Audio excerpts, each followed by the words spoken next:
Hello, welcome and welcome back. This is Jacob and today we are going to be continuing the Let's Play for Reverse 1999.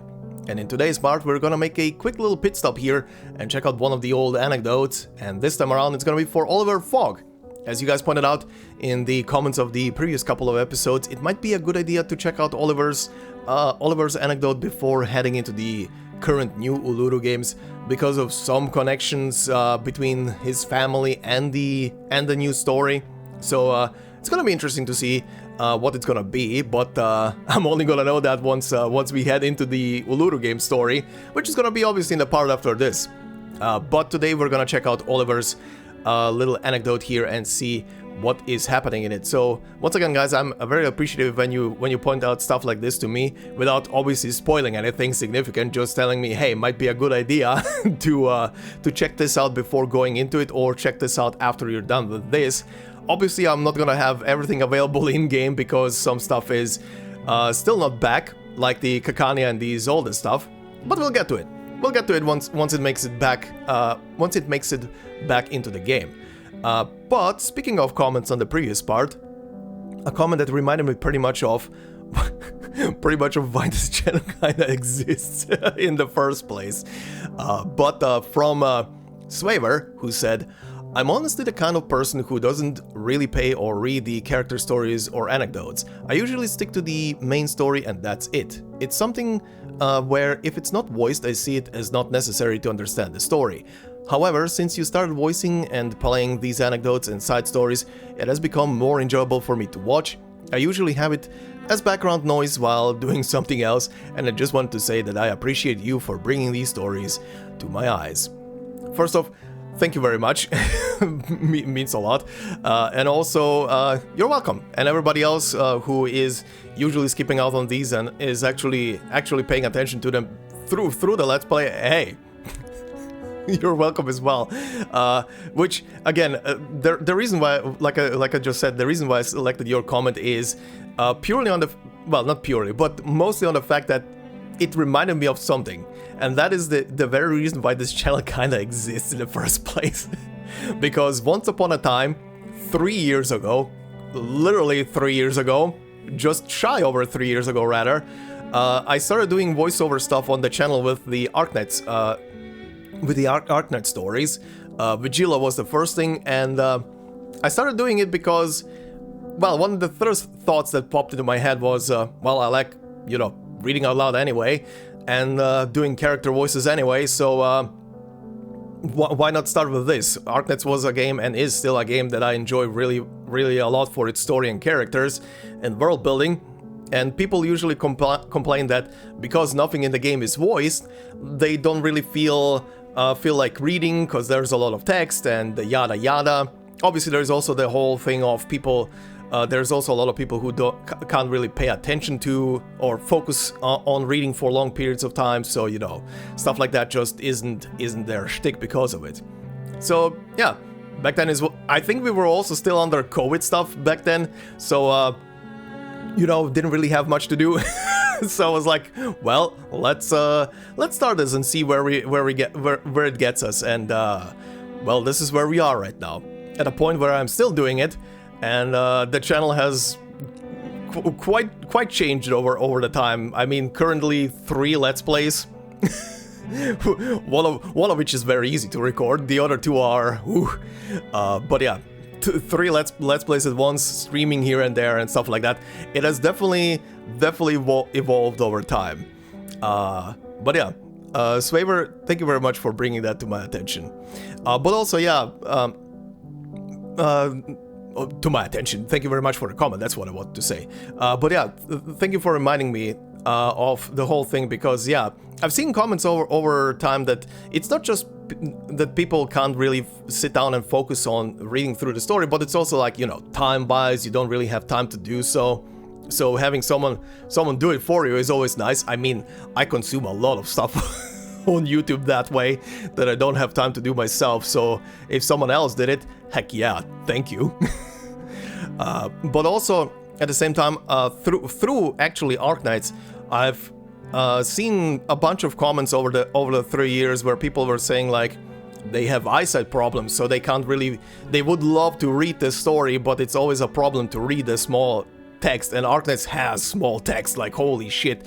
They have small lettering and stuff like that. Look, if it's helping people out, it's great for me, because that just means the thing I set out to do is actually doing something. So good. So it's a good thing. But yeah, anyway, I saw a couple of other things being brought up in the comment section. One of them being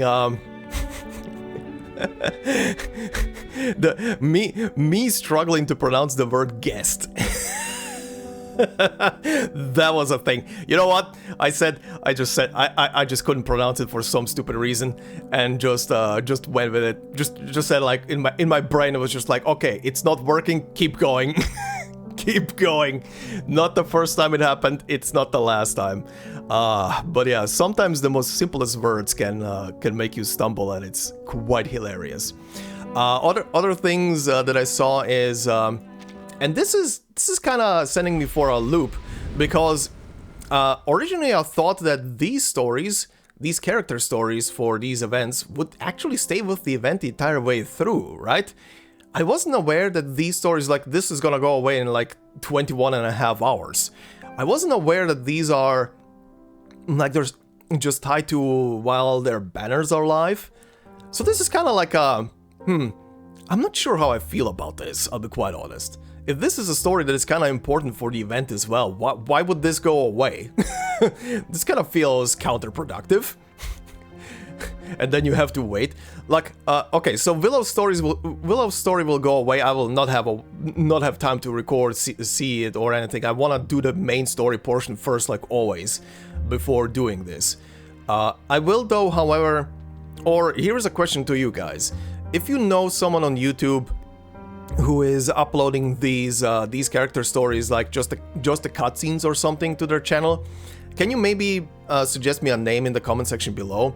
Like, if you don't know the person personally, don't contact them on my behalf. I will do that. Just point me to someone and I will look them up and see if I can get in contact with them, because I do want to ask firstly for permission to use their footage, of course. And we're just gonna do it for a YouTube video then. Like, I would wait in other, like, if I would have missed out on the event completely, I would have just waited for the event to make it back into the reflections, but considering that the event is still live and I want to do the main portion of the story, of course, I would love to do Willow's story after that. And I think another character, I think this character here will have a story. I think she's the next pullable one. Will also have a character story, and this one will at least be in the game while I'm gonna be doing this whole thing, so this one's gonna be fine. But yeah, if you have a name or something, just drop it down in the comment section, and I'll take a look at them and see if I can somewhere somehow get in contact with them and ask them for permission. Another thing that I've seen brought up was for this thing here in the Atlas, in the Roll Atlas. I very, very rarely use this, by the way. But yeah, here you can sort by, pretty much by Beyond, Awakened, Arcanist, Mixed, Infected, and Humans. And this is a thing I've never looked at, but yeah. Up until chapter 9, there was literally only Ezra. He wasn't lying. The little man was not lying when he said he was the only human in the whole thing. Mr. Duncan only just recently joined the roster. And technically speaking, it's... Isn't that a bit weird then? I think because the trailer maybe was, you know, made before chapter 9, it made sense to say it. But isn't chapter 9 taking place before the Uluru game story and Ezra?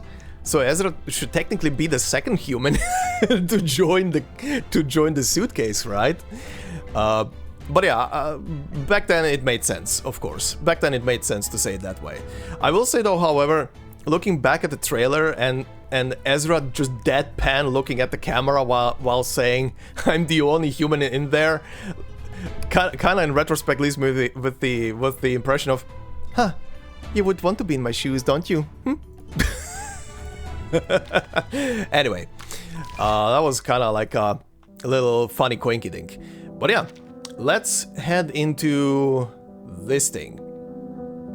Oliver Fog, huh? Okay. Immediately starting with a close-up, huh? Nice bags under your eyes, buddy. When did you sleep the last time? Good God. Hope you're doing fine. Let's see. The Prison of Fog.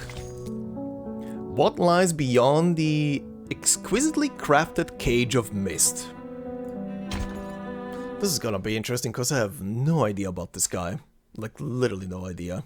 The Story of Oliver.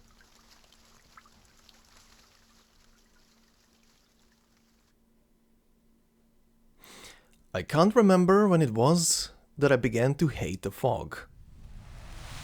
Ooh.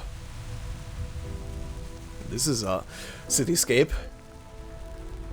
This city, forever shrouded in fog, prompts the overwrought comparison between Sisyphus' endless struggle and our own. The fog that covers this absurdity and unsightliness is like a bell jar imprisoning a cricket. Beyond those invisible, intangible borders lie the jeering faces of the gods.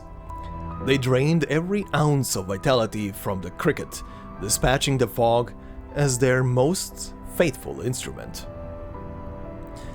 And so the cricket turned its head to find this thick fog everywhere, up, down, left, right, all around. No escape in sight, no perceptible boundaries. Even its cry would be lost in the fog. That fog, as vicious as snot flowing from a runny nose, enveloped the cricket to the point where the poor wretch couldn't even make a sound. It rubbed its wings in vain, attempting to make even the slightest noise, but the only thing that filled the air was the fog and its silent ridicule.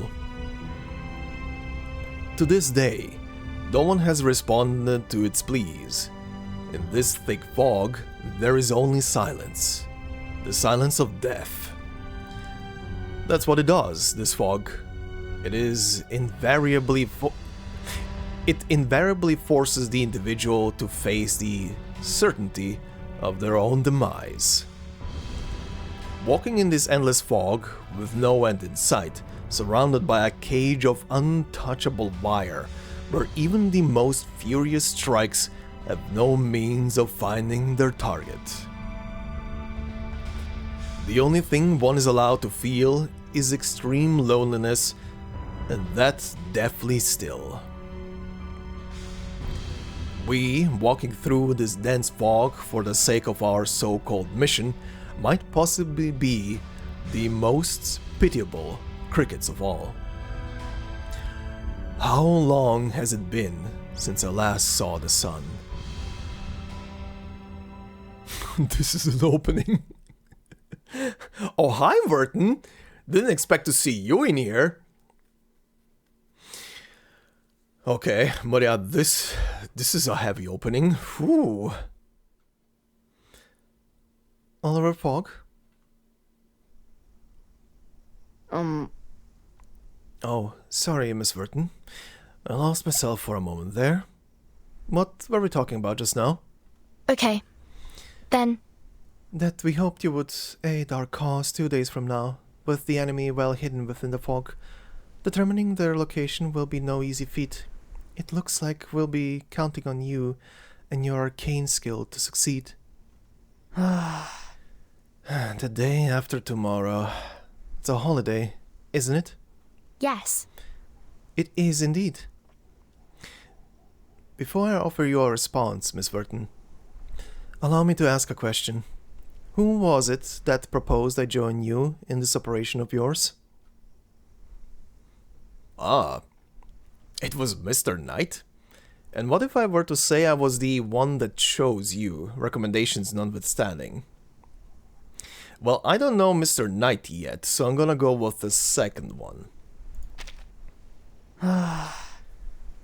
Deception is not your strong suit. It's entirely obvious that you're covering for him. Okay, so Mr. Knight. I don't work overtime.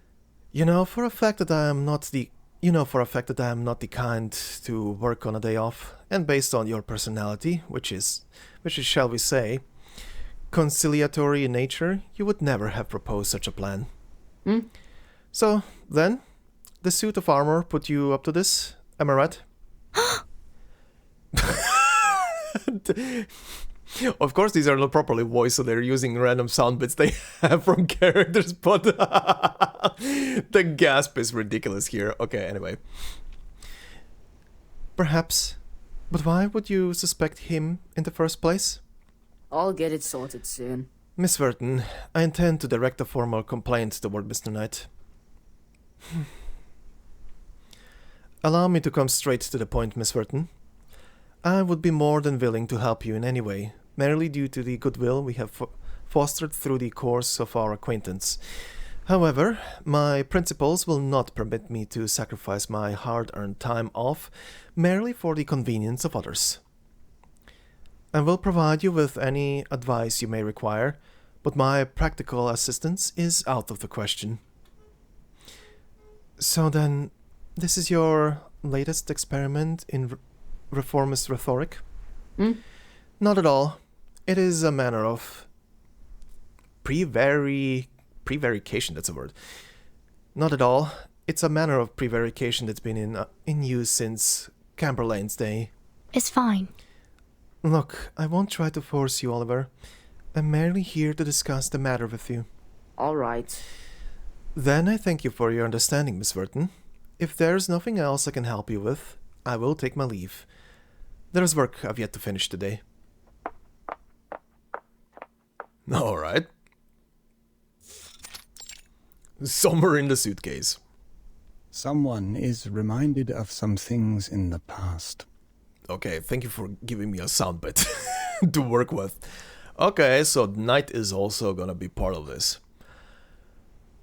What someone is about to recount to you is a sworn testimonial of a face-to-face run-in with a dark spirit, a bloodthirsty creature of undeath someone encountered as a chivalrous knight long, long ago. Oh god, and Sotheby is here as well? Brilliant. I love this story. I mean, Miss Sotheby knows she's definitely going to love this story. Someone came across a long-abandoned castle with a close friend while journeying the countryside one dark night. Oh, and Sonetto.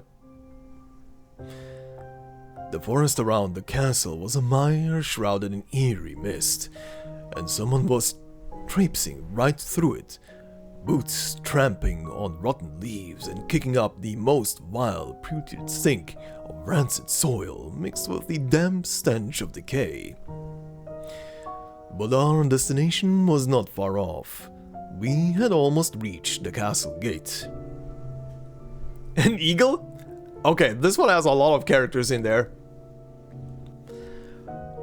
Suddenly, someone and that fateful friend spied a shadowy figure up ahead.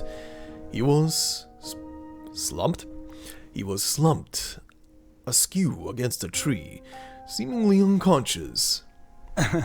Back then, someone was still a simple-minded knight. Someone stepped forward and went headlessly over to the side of the mysterious figure. The crowd in suspense, I guess. Just as everyone leans in closer, listening ever more attentively to the knight's story, another figure passes by. I'll get it sorted soon. I can confirm that there are no problems with the work plan. Everything seems to be in order. The schedule is a little tight, but if we proceed accordingly, we can still finish all work on time today. Someone tapped him on the shoulder, but he didn't budge an inch. Then someone tapped him again.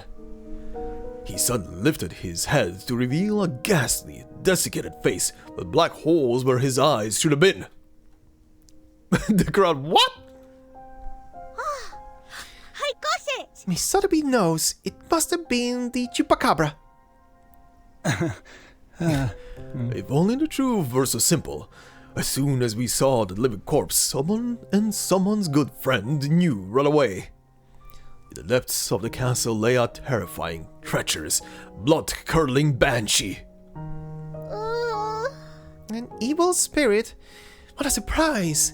All the spirits Miss Sotheby has met have been most cordial to her, though to be fair, I have never had the misfortune of meeting a thirsty one before. You never met the internet, good for you. I'm clear. That's a good point. They might be a bit on the quirky side, but poltergeists and Click are good souls. Excuse me, please. Some of us have work to do. Oh, this way, please. From my side, over here. Mr. Fogg, Mr. Knight was telling us about his past adventures just now. In fact, he was right in the middle of a very interesting story when you came in.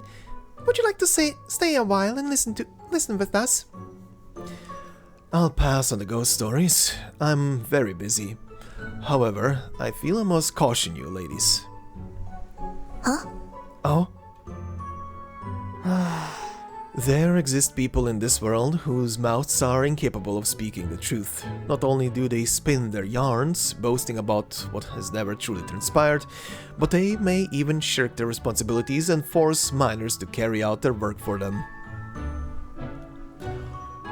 Someone doesn't even have a mouth, although someone has been wondering for some time now, how does someone even speak without anything with which to speak out of? Through the magic of your arcane skill. No words were worded. I knew this was going to happen. Huh? Timekeeper? You came to visit too? Did something happen to Mr. Fogg today? He appears to be in quite a foul mood. I don't think he's very happy about having to work outside of his schedule. The crowd unanimously, I see. Funny. Alright. This is a beginning. Rest day. It's a day that everyone deserves, but maybe it never really comes. Huh. That's an interesting thought.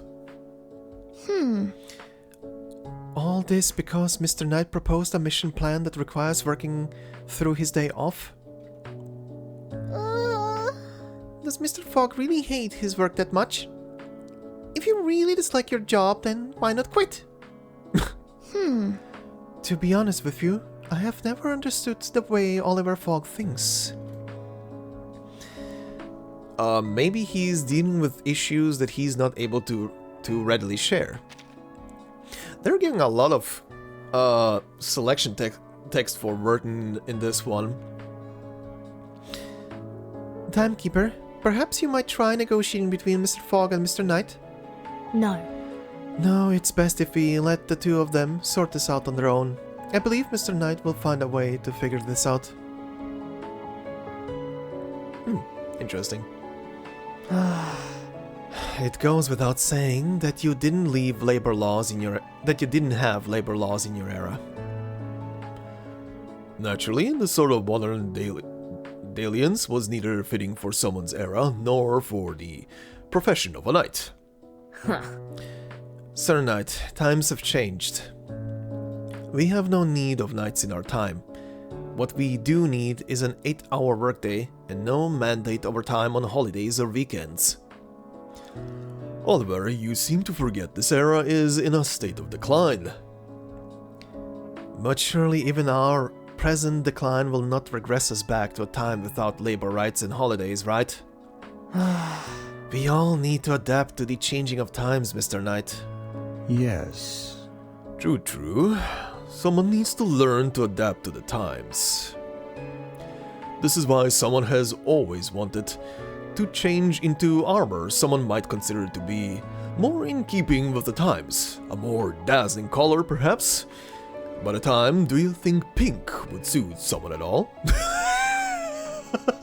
What? I mean, sure, Pink Knight? Let's go!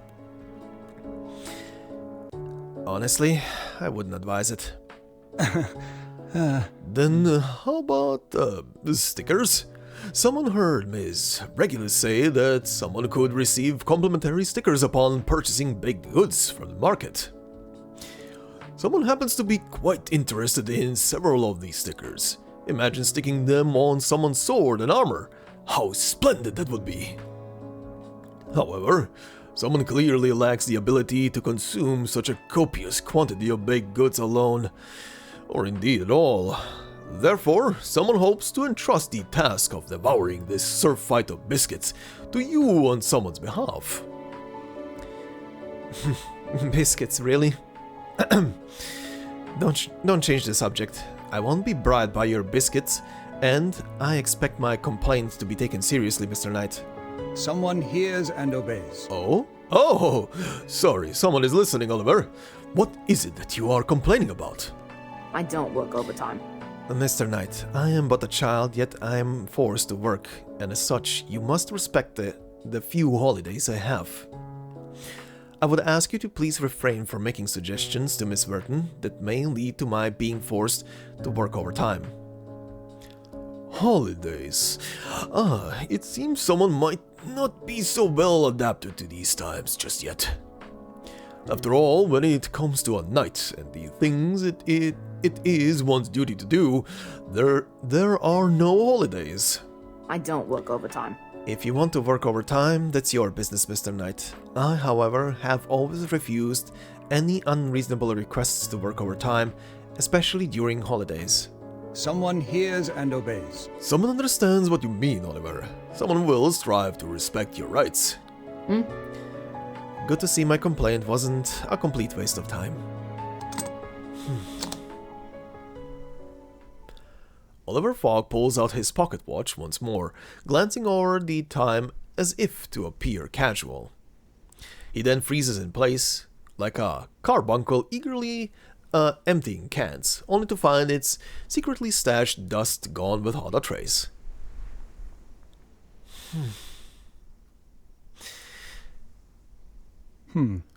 What's wrong, Oliver? Forgive someone You for seem somewhat distressed. My plan is in tatters now. What? My work plan's a mess. There's not enough time to finish all my tasks. Is it because someone has taken up so much of your time with this issue of ours? Your continuous interruptions certainly have not helped. I never expected my record of not working overtime for 211 days straight to end today. Excuse someone for asking, but where have you been assigned to work today? A forest near the box. I need to ensure we maintain a good vantage point there, so that if the box is attacked, we can react in a timely fashion.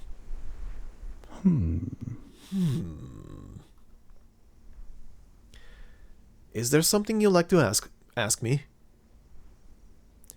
No, of course not. Only a caution, Mr. Fogg, that the forest isn't safe at night. It would be better to head back early. All right. Thanks for your concern, but my work takes precedent. I can fend for myself. Someone has heard that no one goes to that forest at night. Therefore, even if you complete your work and clear the fog, it may not necessarily be of any use. Mr. Knight, do you believe that the work of the fog walker is to absorb the fog? To keep it at bay? Someone has always believed this to be the case.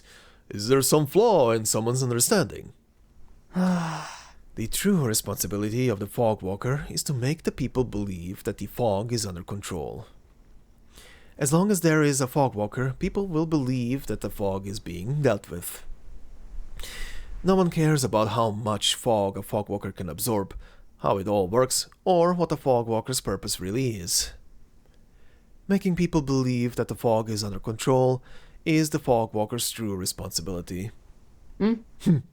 Interesting. Based on this principle, I must ensure that my working hours align solely with my duty as the fog walker. Someone has just thought up the perfect word to describe you. I know what you're trying to say. In this kind of situation, we commonly refer to such people as bureaucrats, or pencil pushers, those that do their duty to the letter of the law and nothing more. However, to a civil servant like myself, this term might be seen as a form of praise. Farewell, Mr. Knight. I must leave now if I have any hope to finish my work today.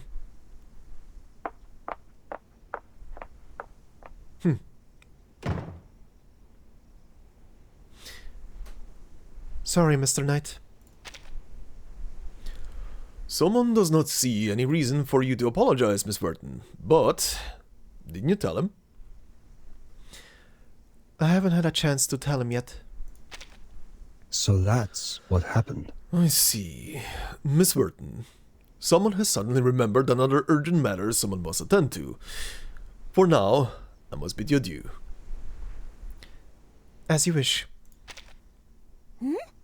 What happened? Oh, Mr. Knight, won't you tell us the rest of the story?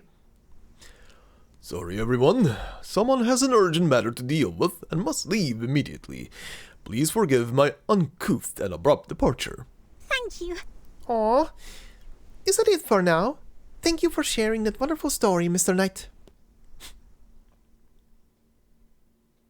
Okay. Interesting. Oh no. Oh no. Is the knight about to do some stupid dad jokes? Why is this called dad jokes? One or several corny, boring jokes. Oh god, no. I'm ready. My body's ready.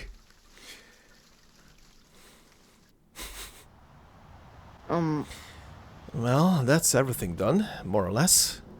Let me check my work schedule. Alright. Good, then I can clock off now.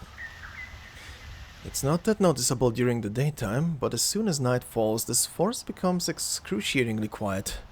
I hate places that are this silent.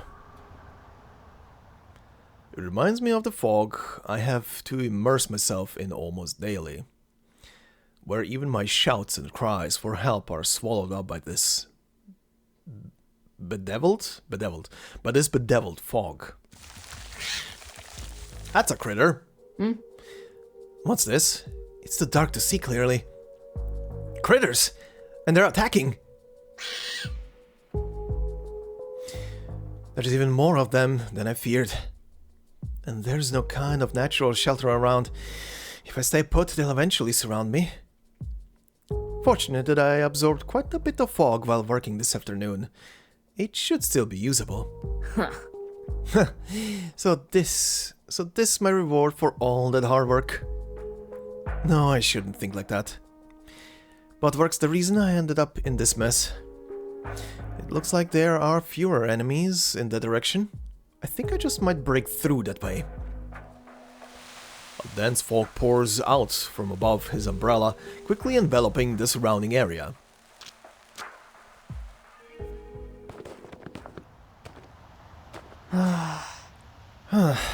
That was a narrow escape, all thanks to the fog. At least it seems there aren't as many critters around here. It's too dark now, and with the fog I couldn't even make out what kind of critters were attacking me. Alright. I need to rest for a bit now. I'll figure out how to get out of here once I catch my breath. Fogwalker, are you alright, my young friend? Are you truly so surprised to see someone here, Fogwalker? Mr. Knight, did you think me a Dulan? Or else, what other wild thing did you see as to elicit that reaction on seeing someone here? I thank you for using the word surprised instead of panicked regarding my reaction. I have no interest in shaming your reaction, Fogwalker. Well then, Mr. Knight, what brings you here? Someone had the sudden impulse to play the part of stone in the forest. See? Someone's disguise is quite perfect, is it not? Even your keen eyes fail to detect someone's presence amid the moss and trees. Don't you think it would have been even stranger if I had managed to notice you there? Because the night is so dark? Huh. Mr. Knight, this kind of banal joke... Motherfucker. That one hit with delay. Oof, this is gonna be... Mr. Knight, this kind of banal joke is what we commonly refer to as a dad joke. I haven't heard a line as terrible as that since my father passed, and I'd rather I never heard such a thing again. Please forgive me. Someone didn't mean to stir up memories from your past. Someone deeply regrets having upset you so. Come now, it was a long time ago. I don't really care much about it anymore anyway. Hmm. In that case, Forgive someone for asking. In that case, perhaps you might tell someone about your father. Someone is quite interested in the previous Fogwalker. You want me to tell you about my father? I'd rather not. I can't think of a single thing worth mentioning about him. He was an ordinary man, and the most ordinary Fogwalker. A Fogwalker who died in the fog. I always love this, like, I don't feel like telling you, proceeds to tell. Anyway. And the failure of a father. Ooh. He hardly ever spent any time with my mother and me. Ever since, every single day, if he wasn't busy working, he was studying the arcane, and it was only when discussing arcanism that he would display a demeanor alike to an arcanist. He spent his whole life studying and striving to push the arcane techniques of the fog family forward, hoping to adapt them to the fog we now face in the modern era, but ultimately, it led him to his demise. Ironic, isn't it? I can scarcely remember what he looked like anymore. The only thing about him that left any sort of lasting impression on me were those few dad jokes he made around the dinner table. Terrible, tasteless jokes. But he was a Fogwalker, and there was only one Fogwalker in all London. People have attached a great deal of import to the title Fogwalker, but in my opinion, a Fogwalker is not much different from a manure scooper. Manure. Devoting yourself or even sacrificing yourself for the sake of your so-called responsibilities. There is nothing more foolish in the entire world. I'll never live my life the way my father did. He was bound by the title Fogwalker, but I won't let that happen to me. You admire your father greatly. Someone can feel it. I do not. When I was a child, I wanted to become a Fogwalker too, so yes, maybe then I admired my father greatly. But things are different now. It's only because he used to...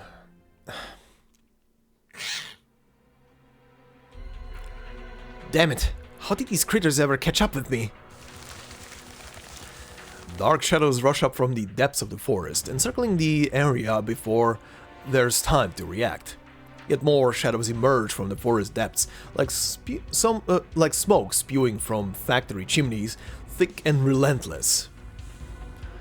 It appears we found ourselves in something of a predicament. Oh, is this gonna be a battle one? Oh, no, never mind. Never mind. I know that in some of these... Oh, no, oh, okay, I'll shut up now. Okay, it's just normal critters. I've never... Take thy sword. Duel with someone fair and square. Okay, that's a way high-pitched voice... way higher voice than I was giving the guy. Anyway... 10 minutes later. Mass buff inflicts 1 stack of sturdiness on all allies. Defense and mental defense 10%. For them for 2 rounds. Okay. Oh, that's from Fog. Okay. Working hours, 1 target attack, deal reality damage. This attack enjoys leech rate 30%. Ooh, nice. This is from Night. Glory, mass attack, deal 100%, 150% reality damage to 2 enemies. Perfect. Justice, 1 target attack, deal 180% reality damage. If the target is defeated, Moxie +1 for self. Ooh. Okay. Just as planned. Let's do that. Mass attack.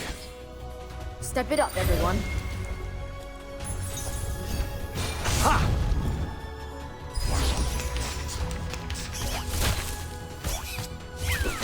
It's illegal.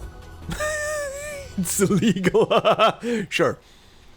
Just in time. Sure, buddy. Merci. Hold your breath. Oh, he's French? For the unarmed. Oh, the knight is French? Okay. Interesting. Didn't know that. Just as planned. Just in time. Cheer up. Ha!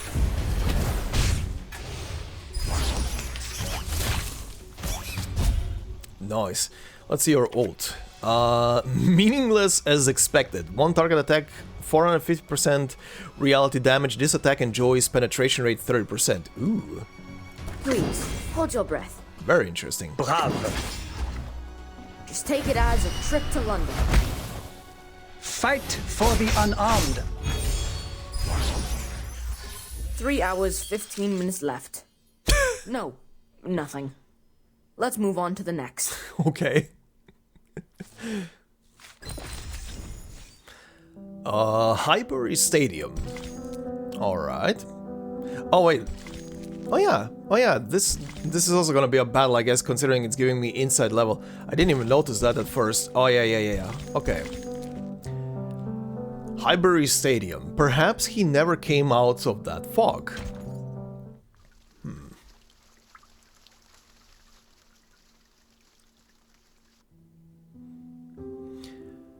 I'm afraid of the fog. That's right, the fog walker responsible for dealing with London's fog problem is in fact terrified by it. Is there anything in the world more ironic than that? I'm afraid of this thick fog that devours everything. Voices, wishes, fate.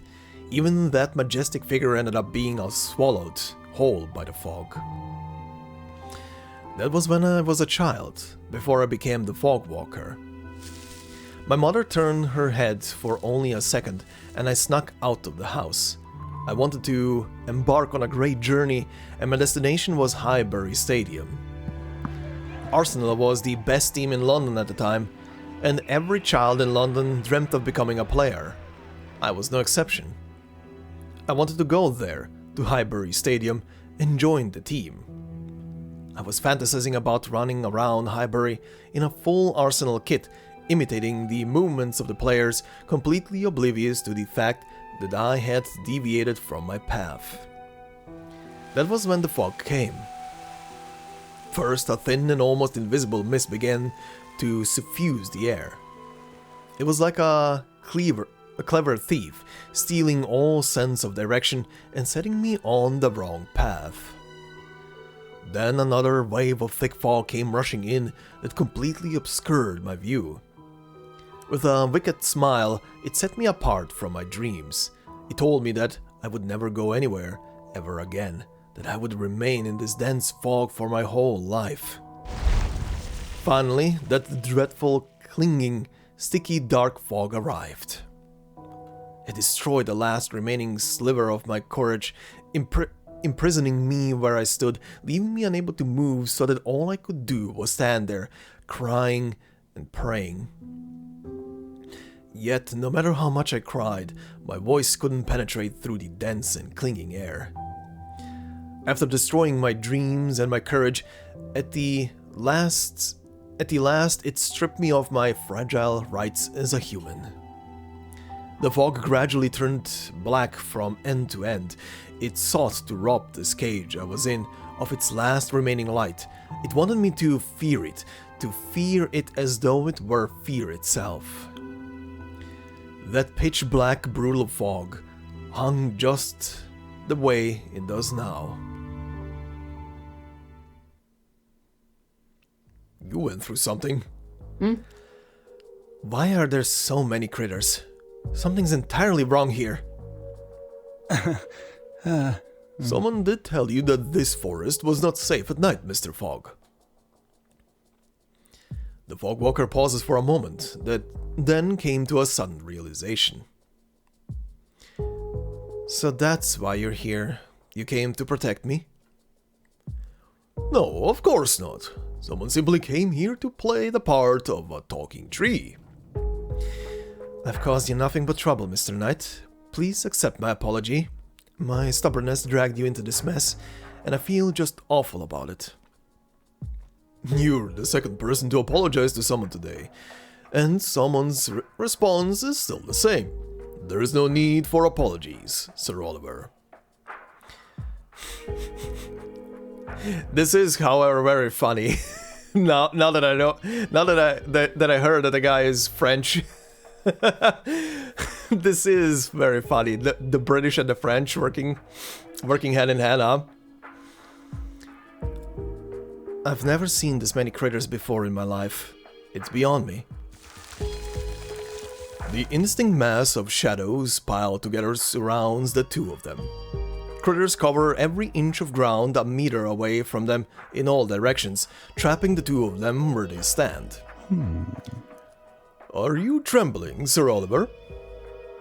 They're just like that cloying black fog, a wicked pitch-dark mess that seems to have no end. Fog. A heavy, dense fog. A terrifying fog from which not even light can permeate. Are you afraid, Forgive sir? someone for asking. Would you show fear to the enemy standing before you? Anyone would be afraid to face this many enemies all at once. Countless critters fold in around the two of them, blending into the dark forest, making it impossible to distinguish their type as they approach. The swarm seems endless, emerging incessantly from the depths of the forest, expanding and filling the space around them. But for some unknown reason, they refrain from launching their attack, instead simply forming an ever thickening ring. Someone is reminded of some things in the past. This reminds someone of the battlefield someone once stood in mere moments before being slain in combat. Someone was surrounded by an equally large number of enemies then. No, indeed, take heart. There were perhaps a dozen times more than this. Mr. Knight, it's all because of me that you've had to put your life in danger once more. I'll get it sorted soon. I take full responsibility for my actions, good sir, and I shall do everything I can to help you escape. The young man takes a deep breath and opens his umbrella once more, preparing to take on the endless dark mist. However, his trembling hands and legs betray him. There's simply no way we can handle this many enemies. The only thing I take solace in now is the fact that at least Miss Vertin was aware of my intentions. Now all we can do is pray that Miss Vertin realizes the two of us are missing and comes looking for us. The Fogwalker's voice trembles slightly. Someone is reminded of some things in the past. Someone has remembered something rather fitting. Someone once had a close friend with the exact same name as your own. That name used to be one which someone often called. Someone went through countless challenges with his friend, sharing both glories and suffering together. Back in those days, someone was but a reckless boy, but thanks to that friend, someone was able to grow into a true and worthy knight. He saved someone's life several times too, even though someone dragged him into trouble on countless occasions. When someone looks back on it now, someone cannot help but feel remorseful. Sorry, this rusty old armor is full of useless memories from long ago. You and someone's old confidant are indeed very similar. Every time someone sees you, someone can't help but think of those adventures from a past life. Thou hast someone's admiration. He was an excellent, intelligent, and level-headed fellow, just like you. Are you having a laugh at me? Someone's command of irony as a rhetorical device is far less sophisticated than the perfect proficiency you modern Britons seem to possess. Perhaps you should learn to have more faith in yourself. Although you are still just a child and immature in many ways, one day, someone is sure, you will also become a great knight like he was. But I am no knight. Someone remembers you saying only this morning that knights were a thing of the past. Perhaps your musings hold some truth. However, someone believes that the spirit of chivalry shall never die. And you truly do have the spark of potential to become a knight. It's a nice sentiment, but I'll never be an arsenal player or a knight. Being a fog walker is my sole calling. Just like my father, and his father before him, and his father before him. This is the fate of all the folks. All my hopes and dreams are trapped, never to be set free, trapped in that unconquerable fog. Unconquerable, huh? There is nothing in this world that is truly unconquerable, Oliver. That notion certainly is pleasing to hear at the moment. But if things were the way you said they were, why would you... Sorry, I've let my emotions get the better of me. Death may be an end, but it's not the end for us, Oliver.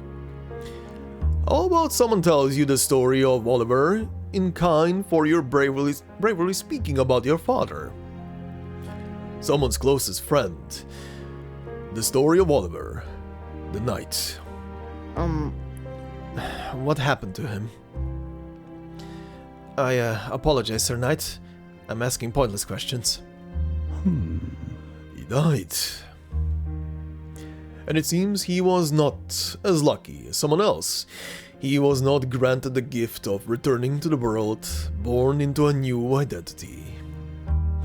But he'll never truly die.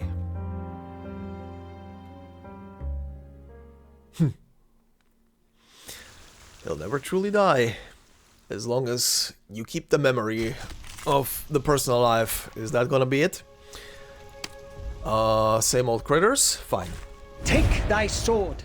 Duel with someone fair and square. Alright. Merci.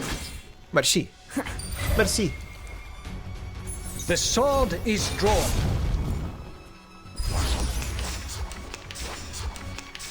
Nice move. Nice move indeed. Just inside. Brave. Brave. Hold your breath. Never hesitate.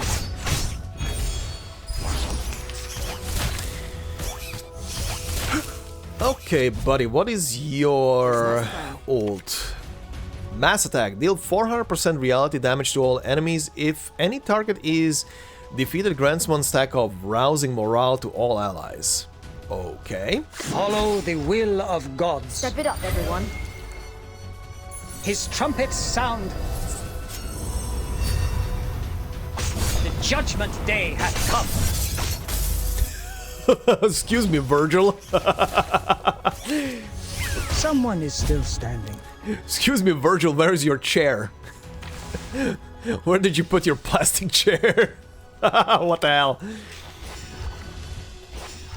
Alright. Ne jamais reculer. Whatever he just Just said. inside. Fight for the unarmed. Ha! Considering someone's physical condition, the investiture can be simplified.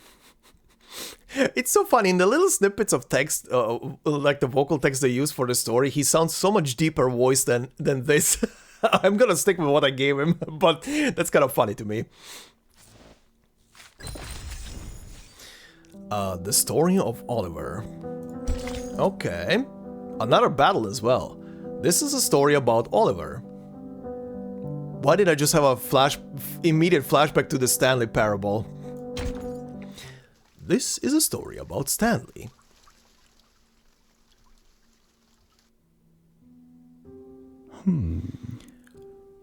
Someone served with Oliver in our liege's army, and it was during one particular foray that we were ambushed by the enemy. To cover the retreat of our main forces, someone, along with Oliver, took on the duty of forming the rear guard. Our enemies were legion, and there were but 12 of us. We had to fight without rest to buy time for the others' retreat. For a knight, Oliver was not much of a fighter. He had always used the better talents of his mind and his eloquence with words to accomplish his ends. You could say his methods were very much the opposite of someone's own at the time. Nevertheless, Oliver fought without fear or hesitation. In order to protect someone, he blocked dozens of attacks throughout the course of the battle. Someone witnessed him fight to the very last with someone's own eyes. And even at the bitter end, someone found oneself receiving his steadfast protection. Someone still remembers the scene vividly. He lauded peace and glory, calmly accepted his fate, and fought until the end. Someone's resistance with Sir Oliver ended in our deaths. Though we fought tooth and nail, we could not defeat the overwhelming strength of the greater thousands of men set against us. But we succeeded in our mission. We successfully held the enemy long enough for our main forces to retreat to safety. In view of this outcome, the sacrifice someone made, along with the sacrifices of all who stood beside us, was well worth it.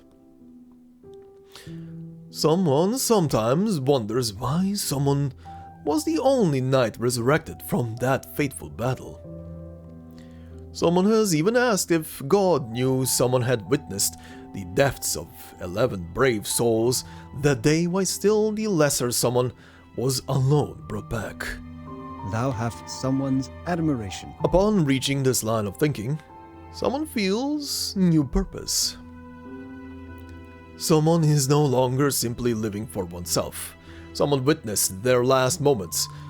Thus, someone is duty-bound to preserve the glory of their names and achievements in this world.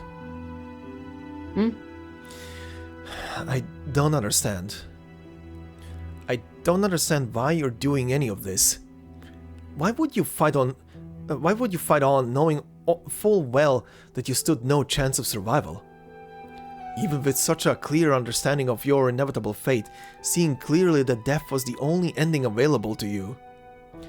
Death is like walking into an invisible fog, no end in sight, no boundaries to reach, and naught but silence to hear, to speak, no matter how loudly you wish to scream. I don't understand how you could all walk into that fog so calmly. Just like my foolish father. Foolish? Perhaps so. However, Oliver, some things are more important than one's life. This is our duty, our responsibility. I've heard enough. You turn your sacrifice and responsibility into virtues and then march blindly into that fog. Did you ever stop to consider what those that stand outside of the fog have to go through? I hate you all. I'm not even supposed to be here. I'm just a boy, but because of your dreamed up notions of purpose and responsibility, I was forced to become a fog walker. I never wanted to walk amongst the fog. I'm terrified of it. I just want to stay alive. The fear of death is never something to be ashamed of, Oliver. But if death is the only way we can achieve something greater than ourselves, we must bear it with honor. Something greater? The suit of armor doesn't answer. He slowly draws his longsword, which he held previously thrust into the ground. It feels as if in this moment now past they had forgotten they are still surrounded by critters. Like an endless midnight fog, the terrifying critters encircle us like a rushing tide. This one has a lot of battles. Take thy sword. Duel with someone fair and square. The sword is drawn.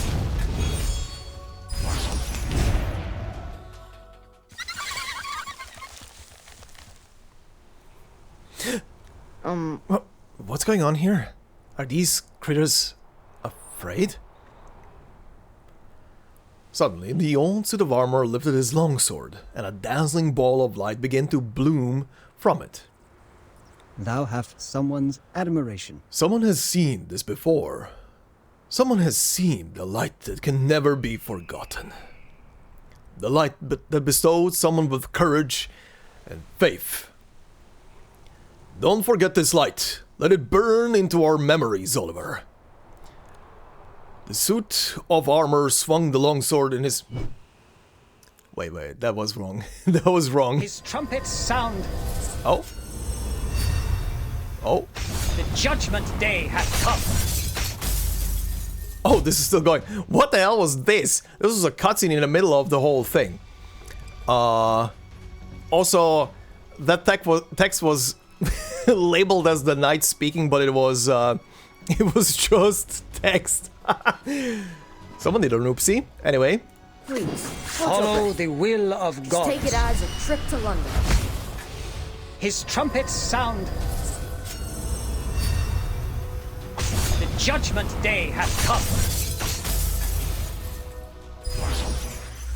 Considering someone's physical condition, the investiture can be simplified. Alright, that was very confusing, not gonna lie. I didn't expect like a 3-sentence scene in between. Can I read what it said? No, that's gone. That's fine. Pretty much just describing him lifting the sword and it glowing. Anyway, the brilliant light exploded in a starry burst, piercing through the black fog like burning rays of sunlight through shadow. And the black fog, which once seemed boundless and invincible, revealed itself to be more cowardly than a trembling mouse. It retreated. No, it surrendered to the light. Wherever the light touched, the fog burned away, leaving only the bodies of critters behind. All that could be seen in the forest was the light of the sword, blazing like the dawn. Only then did I realize the number of critters surrounding us to be far less than I had imagined. They were afraid of us and hadn't the nerve to launch an offensive. The night and the fog had only magnified my own fears.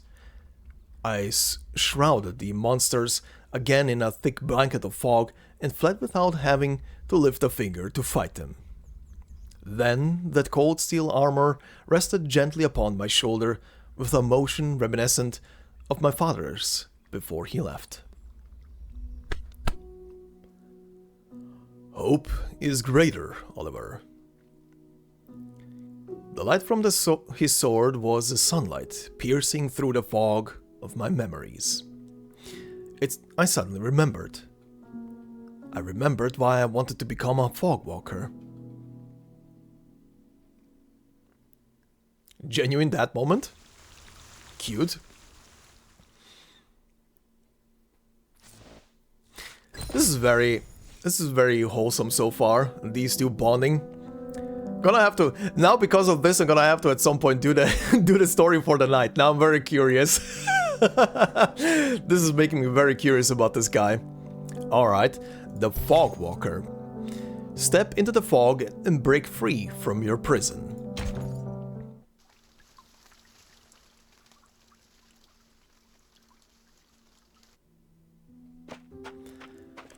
I had strayed from the main road and wandered into the fog. I wept, but the thick fog swallowed up my pleas for help. All that I felt was fear. The black fog enveloped me, almost devouring me. Just as I reached my limit, a majestic figure strode out from the depths of the fog. Holding a huge black umbrella and wearing a tall top hat from another time, he approached me with steady, composed steps. The hopeless black fog howled desperately, struggling futilely to flee from his presence. But to no avail. No one was better at dealing with the dreaded black fog than he. He walked toward me with purpose, with warm, hopeful sunlight rising from within him, penetrating the depths of the fog and casting its light over me. This majestic figure arrived at my side and gently placed its hand on my shoulder. "Oliver, let's go home." He spoke to me softly. At this moment, I finally understood what it meant to be a fog walker. The fog walker is one who steps into the fog and brings light to others. Fundamentally, it's a job like any other, mundane as tightening screws or scooping manure. But that's not all it is. My father once walked through the fog to bring me hope. Oh! On that day, he did the same. This is my responsibility, and it is our responsibility. The hand that had gently rested on my shoulder withdrew in silence. He donned his top hat again and stepped back into that fog. The same voracious fog that would devour him whole. In the same way, he found me in the fog and brought me hope. On that day, in 1952, he also brought hope to the people of London. The hope of survival. I found myself weeping, the tears falling beyond my control. Aww.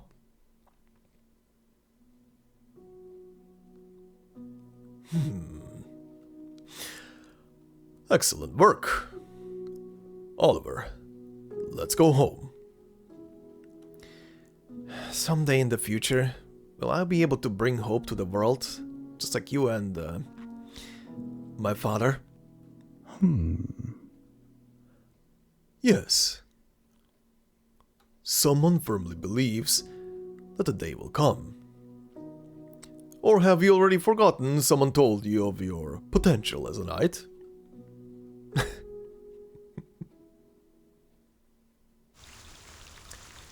This is very cute. And judging by by stuff, I guess the fog walker thing will come into action in the new Ludo games or something like that. Obviously, don't answer me that. Just speculating. Time off in lieu. Maybe nothing will change, or maybe something will change. Also, this is the final one, I think.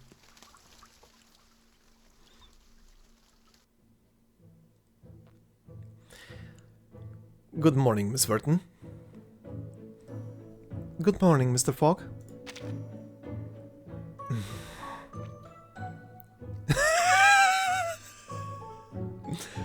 Kids, talk! Fuck's sake. Oh, come on. Don't ellipses the entire way through. Oh my god. Vertin, I know you don't talk a lot, but come on. One of you break the silence. Oh my god. If you give me another one. Okay, thank fuck. Thank you, Vertin. Is there anything I can do for you, Mr. Fogg? Not really. It's only that I remembered something. What is it? It's not really worth mentioning. It's just,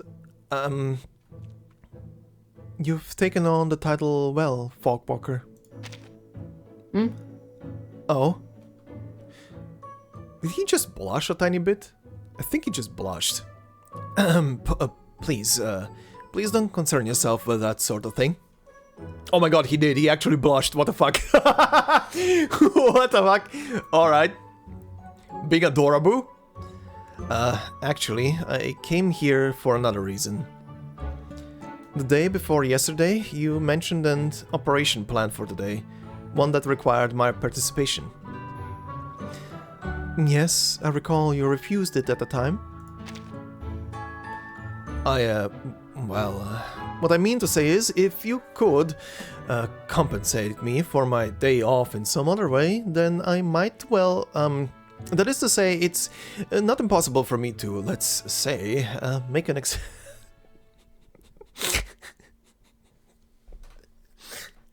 Is he a tsundere?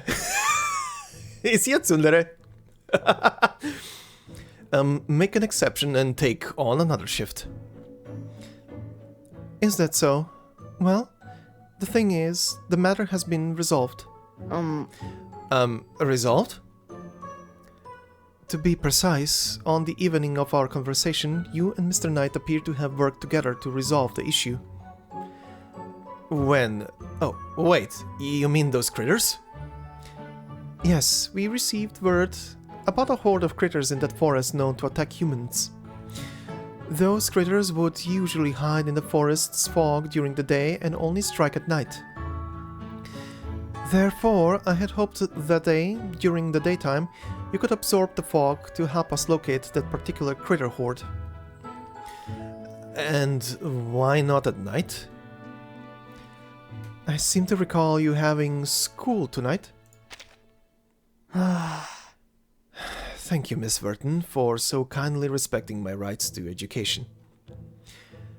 Since you and Mr. Knight already handled the critter situation, there is no need for you to remain at work today. I can't help but feel something is amiss here. That's right. What about Mr. Knight? You told me he would be unable to participate in today's operation for some reason, but that night he and I, defeated those critters alone. Today, Mr. Knight has taken the day off. Oh my god. A day off? Correct. He told me he wished to spend the day paying tribute to his fallen brothers in arms. Men who chose to make the ultimate sacrifice in order to give hope to others. Oh. Oh. I see. Miss Vertin.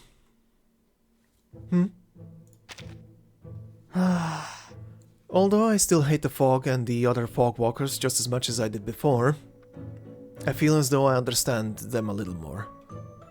Perhaps there is nothing I can do to put an end to the fog of London. But if I evade my responsibilities and duties like this, then I'll surely be depriving myself of that hope. The hope my father died trying to preserve. I'll get it sorted soon. Vertin, I'm determined to clear the fog in London, not only as a fog walker, but also as someone who has seen the glorious light of the sun. I want to become someone who can clear the fog and bring hope to others. Alright. To this end, I intend to study hard and secure a place at the University of Cambridge. And what motivated you to make this decision? I believe that, compared to pursuing a life engaged in Arcanism alone, it would be better for me to become a cabinet secretary, guiding our nation's politicians in the formulation and regulation of our nation's laws. Miss Vertin, why are you looking at me so strangely? Is there some unseen flaw in my plan? No, Oliver, there is nothing wrong with it. Perhaps it's only that your plan is so fitting for you that I am at a loss for words. Then I shall feel honored to have your approval, Miss Vertin. Alright. Anyway, I'll say goodbye now. I haven't finished my work for the day just yet. Goodbye, Mr. Fogg. By the way, there was one more thing I wanted to say. Thank you, Miss Vertin. Oh, yes, and please convey my gratitude to Mr. Knight for me. Please tell him that perhaps I will never become a knight, but I will not rest until I become myself. Oliver Fogg, the Fog Walker of London. Aww. Well, that was a sweet one.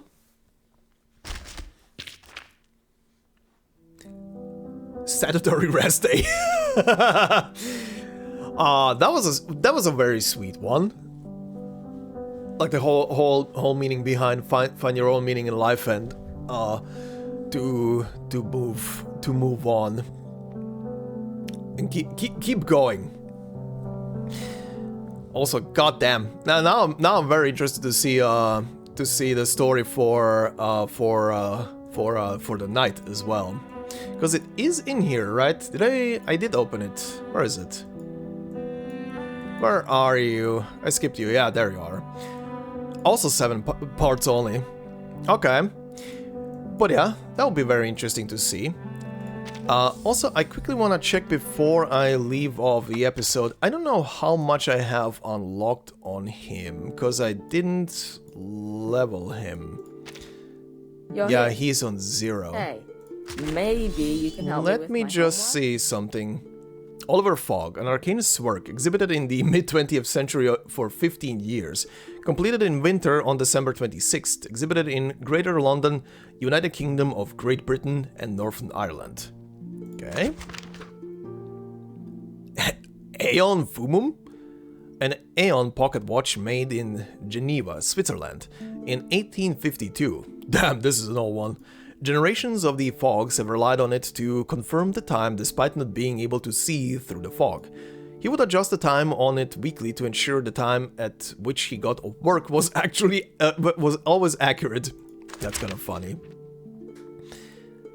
The gloomy rain in London never stops, in the past, the present and the future. In ancient times, the fog brought about by rainy weather was the biggest headache for the defenders of the city. Thus the Fogg family, aka Sir Fogg, which could absorb the fog, was established. They were hired by the officials of London to deal with the frequent fog in the city and restore visibility for the good of the citizens and military. Armed with their trademark black pointed umbrellas, they constantly weave through the fog to find the location where they can work most efficiently. Over time, the family became known as the Fog Walkers. However, the Industrial Revolution changed everything. The chimneys that were constantly built and the endless smoke and dust emitted in the city were pushing them to the limits of their abilities. Nobody understood the dangers of these seemingly harmless fumes better than the Foggs did. They were distressed and called for help, yet their voices remained unheard. Finally, the accident happened in the winter of 1952. Is that... Okay. Okay. That makes sense. Very interesting, though. But yeah, this was a very, very adorable story, quite honestly. Where did you go? Where did he go now? Did he go to the back because I finished the story? Oh yeah, he did. But yeah, overall, pretty interesting little story. Okay, I see. I see now why. I presume I see now why this story is gonna be important for the Uluru games, because the only thing I know about them is that they are, well, the two things that I know about them is that apparently they're taking place in the past, from what I can tell. And also. Oh wait, no, they're not taking place in the past, right? I think I'm thinking about something else. Anyway, don't know that yet, specifically, but I can see why the Fogg family would be involved in this, because of London and everything. Will be interesting to find out what and why and the how. But yeah, I did enjoy really this little story about this little guy. Again, didn't know anything before heading into it, but seeing him struggle and stuff like that with family affairs, that is obviously not anything new to storytelling, of course. But it's very sweet how he got pulled back onto his path by the old knight and his stories, and yeah, the knight now is making me interested in his story. I don't know if his story is gonna cover anything from what he said here, but it definitely piqued my interest. The guy definitely has some character to him, and again, like I said earlier, it's a very interesting thing of the French and the British working hand in hand. That's kind of a funny thing, but yeah, it was a very heartfelt story. I'm glad he got over his little well, technically speaking, I don't think he got over the fear of fog, but he learned to work through it and to accept his role in the whole thing. At the end of the day, to see that his role is not important, but is actually important for the greater picture. That even if he lives inside of the fog, he still carries the light. He brings the light essentially to people in a way. But yeah, also a very interesting arcane ability to be able to absorb the fog. Also, now that it's brought up to my attention, I don't know if they're suggesting here that the fog is like a magical thing that is enveloping the area around London, and that's why people need Arcanists like the Fogwalker family essentially to deal with the fog. But it seems like it's a real entity, right? At least from what they were describing, like enveloping people, trapping them in inside of them, and not letting them go, letting them go until they perish. Kinda dreadful. Very Silent Hill. even though the fog in Silent Hill has its own little thing, but kinda gives me those vibes, right? But yeah, overall this was a very interesting story, and I'm looking forward to now jumping into the Uluru games next time we continue the Let's Play in well, the very next part. Looking forward to it. It's gonna be something completely new and fresh. It's gonna be interesting to do because of it. Gonna probably have to deal with some stuff that is only available during live events. And plus I'll be finally able to do, usually I skip on those because I don't go into these menus. But I'm probably gonna include stuff like, where is that stuff? Not the Puppet Arena. This. Usually I avoid this because I don't really engage with it because it's part of the whole event stuff.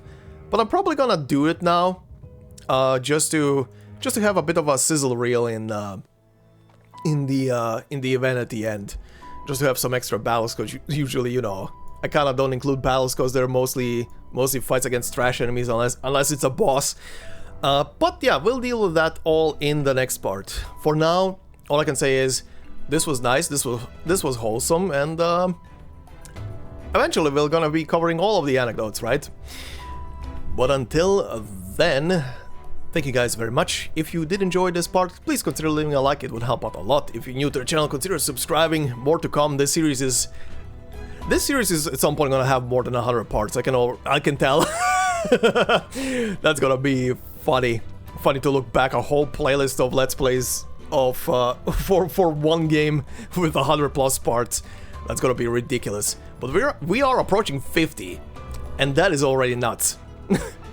But yeah, thank you very much, guys. And yeah, as always, if you want to support me more directly, memberships are open. Thank you to the members that are already supporting it there. Thank you, Andrew, for singing. Very pretty. Distance, I'll make my way back to you. Alright, I didn't want to interrupt. But yeah, I hope you have a fantastic day wherever you are, and I will see you in the next part. Until then, bye bye.